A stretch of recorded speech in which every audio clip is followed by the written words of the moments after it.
오늘은 세포가 분열하는 이유에 대해서 공부해 보도록 하겠습니다. 오늘은 세포 분열의 필요성을 알고 세포 분열이 개체의 성장과 어떤 관계가 있는지 설명할 수 있는 것이 오늘의 학습 목표가 되겠습니다. 수업을 시작하기 전에 영상 하나 보도록 하겠습니다.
자, 영상 잘 보셨나요?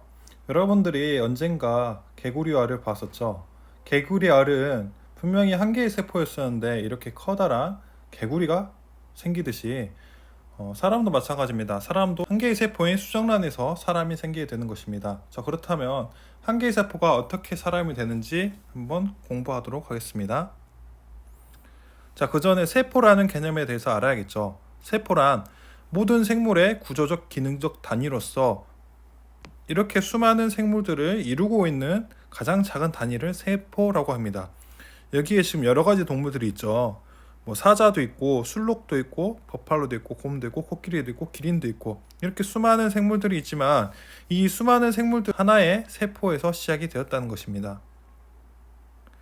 자, 그림을 보시면 왼쪽에는 작은 말이 있고 오른쪽에는 큰 말이 있죠. 그런데 우리가 겉으로 봤을 때 덩치가 다르기 때문에 이 작은 말과 큰 말을 이루고 있는 세포의 크기는 서로 다를 것이라고 생각을 하고 있잖아요. 하지만 작은 말의 세포도 큰 말의 세포도 서로 크기가 같습니다. 선생님, 그러면은 세포의 크기가 같은데 어떻게 이렇게 덩치가 차이가 나나요? 무엇 때문이죠? 작은 말의 세포는 이렇게 100만 개 정도 작은 숫자로 이루어졌다고 하면 큰 말의 세포는 100억 개 이렇게 세포가 많이 모여서 이루어졌기 때문에 몸집의 크기가 차이가 나게 되는 것입니다. 자, 여기 보면 노란색 옷을 입은 아저씨가 새끼 강아지를 안고 있죠. 위쪽 그림에서는. 그런데 밑에 그림에서는 그 새끼 강아지가 아저씨보다 훨씬 커진 모습을 알 수 있습니다. 자, 이렇게 사람이나 동물은 생장을 하게 됩니다. 어렸을 때는 몸집이 작았다가 점점 몸집이 커지는데 그때 세포는 어떤 방식으로 몸집을 불리게 될까요? 두 가지 방법이 있겠죠. 첫 번째는 세포의 크기를 증가시켜서 몸집을 불리는 방법이 있고, 두 번째는 세포의 숫자를 증가시켜서 몸집을 불리는 방법이 있습니다. 세포의 크기를 증가시키면 이렇게 세포가 원래 세포보다 훨씬 커지게 되고요. 세포의 숫자를 증가시키며 같은 크기의 세포들의 숫자가 점점 많아지게 되는 것입니다. 자, 그러면 우리가 생각해 볼 수 있겠죠. 첫 번째, 세포의 크기를 증가시키는 방법과 두 번째, 세포의 숫자를 증가시키는 방법 중에 어떤 것을 선택해야 우리 생명체에게 유리하게 될까요? 그래서 실험을 준비했습니다. 실험을 한번 같이 보도록 하겠습니다. 자, 실험은 간단합니다. 세포의 표면적과 부피 사이의 관계를 보는 것입니다. 준비물은 우무조각, 식용색소, 증류수, 비커, 그리고 페트리 접시, 핀셋, 칼, 실험용 장갑, 자가 필요합니다. 여기서 여러분들 우무조각이 뭔지 궁금하시죠? 우무라는 것은 해조류, 우뭇가사리에서 추출하여서 만든 음식으로 우리가 다이어트 식품으로 많이 쓰죠. 식용 섬유소가 풍부하여서 웰빙 식품으로 많이 사용되는 그런 식품입니다. 한 변의 길이가 각각 1cm, 2cm인 정육면체 우무조각 2개를 준비합니다. 두 번째로는 식용색소가 들어간 증류소에 우무조각을 모두 넣습니다. 빨간색 식용색소를 사용을 했어요. 세 번째는 그 우무조각을 식용색소 넣었다가 이것을 오랜 시간 지난 다음에 핀셋으로 건져냅니다. 그러면 어떻게 될까요? 식용색소가 이 우무조각에 파고들었겠죠. 그래서 자세히 보시면 왼쪽에 작은 조각과 오른쪽에 큰 조각이 있는데 여러분들 어떤 것이 이 우무조각의 안쪽까지 다 염색이 되었을까요? 당연히 왼쪽에 작은 우무조각이 안쪽까지 염색이 되었겠죠. 그 이유는 무엇이죠? 오른쪽 우무조각은 표면적이 크기 때문에 그리고 부피도 크기 때문에 이 안까지 파고 들어갈 시간이 충분하지 않았던 겁니다. 자, 그래서 방금 봤던 작은 우무조각과 큰 우무조각 이것에 대해서 분석을 해보도록 하겠습니다. 작은 우무조각의 한 변의 길이는 아까 1cm였죠. 그리고 큰 우무조각의 한 변의 길이는 2cm였습니다. 그럼 여러분들 수학을 잠깐 해야 돼요. 자, 지금 여기 가와 나는 정육면체로 잘라서 만든 건데 자, 이것의 표면적을 한번 구해보도록 하겠습니다. 가로가 1, 세로가 1, 그리고 높이가 1인 정육면체의 표면적이 몇이죠? 한 변이 정사각형이기 때문에 한 변의 넓이는 1cm의 제곱이 되고 이 정사각형이 몇 개가 있습니까? 곱하기 6개가 있기 때문에 가의 표면적은 6이 되겠죠. 그런데 나는 가로 2, 세로 2, 그 다음에 높이가 2이기 때문에 한 변을 이루고는 정사각형의 넓이는 4제곱cm가 되는데 이게 총 몇 개 있습니까? 정육면체에서는 6개가 있죠. 그러니까 24가 되는 것입니다. 그러면 부피는 몇이 될까요? 부피는 가로 곱하기 세로 곱하기 높이니까 가에서는 1 곱하기 1 곱하기 1이니까 부피는 1 세제곱cm가 되고요. 그 다음에 나의 경우는 2 곱하기 2 곱하기 2니까 8 세제곱cm가 되겠습니다. 자, 그러면 여기서 부피에 대한 표면적, 그러니까 부피분의 표면적 값을 보면은 여기는 가는 6이 되는 것이고요. 나는 3이 되겠죠. 그럼 여기서 우리가 알 수 있는 것은 무엇인가요? 가는 부피에 대한 표면적이 나보다 훨씬 더 크다는 것입니다. 그래서 우무조각의 크기가 커질수록 부피에 대한 표면적이 비율이 줄어든다는 것입니다. 부피는 커지는데 표면적의 비율이 점점 줄어든다는 거죠. 자, 이렇게 가와 나를 비교하겠습니다. 가와 나는 어떤 차이가 있습니까? 둘의 부피는 서로 한 변의 길이가 2, 2, 2. 그러니까 부피는 8과 8로 서로 같습니다. 부피의 값은 같지만 나는 가에 비해서 그것을 8조각으로 나눠놨기 때문에 이쪽 윗부분 있죠. 여기를 다 접하게 되는 것입니다.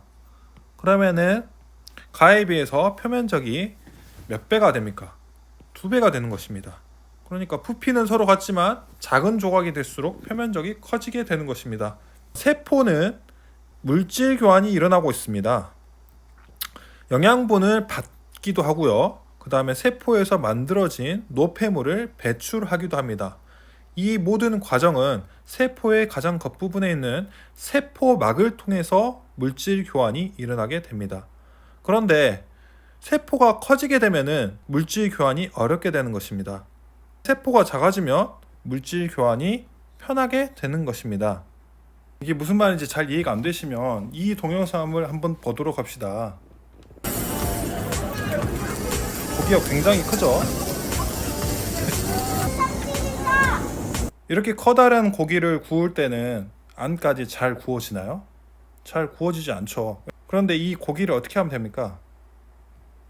이렇게 잘게 쪼개가지고 굽게 되면은 훨씬 더 잘 구워지게 되는 것입니다. 그래서 이 고기를 구울 때 이렇게 하나의 커다란 덩어리로 굽지 않고 이렇게 잘게 쪼개가지고 굽게 되면은 안까지 잘 익겠죠. 세포도 마찬가지입니다. 덩어리가 크기가 크기만 하면은 물질 교환이 안까지 잘 되진 않습니다. 그런데 이렇게 세포의 크기를 줄여서 숫자를 늘리는 방식으로 세포 분열이 일어나게 되면은 물질 교환이 여기저기 잘 되게 되는 것입니다. 그래서 세포 분열을 하게 되는데요. 처음 세포 분열이 진행될 때 한 개의 세포를 모세포라고 합니다. 그 모세포가 세포 분열이 일어나면서 두 개의 딸 세포가 되는데 이거 뭐죠? 엄마와 딸이 되는 것입니다.